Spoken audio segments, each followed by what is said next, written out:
एकदा एक काजवा पुढे चालला असताना एक साप त्याला मारण्याच्या उद्देशानं त्याच्या माग जायला लागला. त्या काजव्याला पकडायचा त्यानं अनंत प्रयत्न केल्यावर शेवटी न राहून त्या काजव्यानं त्या सापाला विचारलं की अरे बाबा, मला मारण्याचा प्रयत्न कशासाठी? तुला मारण्याचा माझा विचार नाही, माझ्याकडे कुठलं विष नाही किंवा माझ्या समस्त वंशकुळामध्ये तुला मारण्याचा कसलाही विचार नसताना मला खाण्याचा प्रयत्न का करतोयस? तेव्हा तो साप म्हणाला, अरे हे बघ, तुला मारण्याचा किंवा तुझ्याकडून तुला कसला त्रास देण्याचा माझा विचार जरी नसला, तुझ्या समस्त कुळामध्ये मला मारण्याची ताकद कोणाच्यात नसली, किंबहुना माझ्या एवढं विष जरी तुझ्याकडे नसलं तरी मला तुझी एक गोष्ट सतावती आहे, ती गोष्ट म्हणजे तुझं चमकणं. लक्षात घ्या मित्रांनो, पंचतंत्रामधील या गोष्टीतून काय शिकायचं?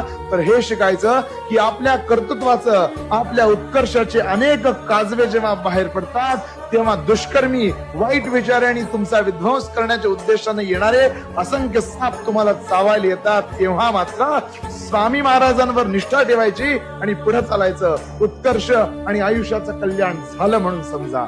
श्री स्वामी समर्थ.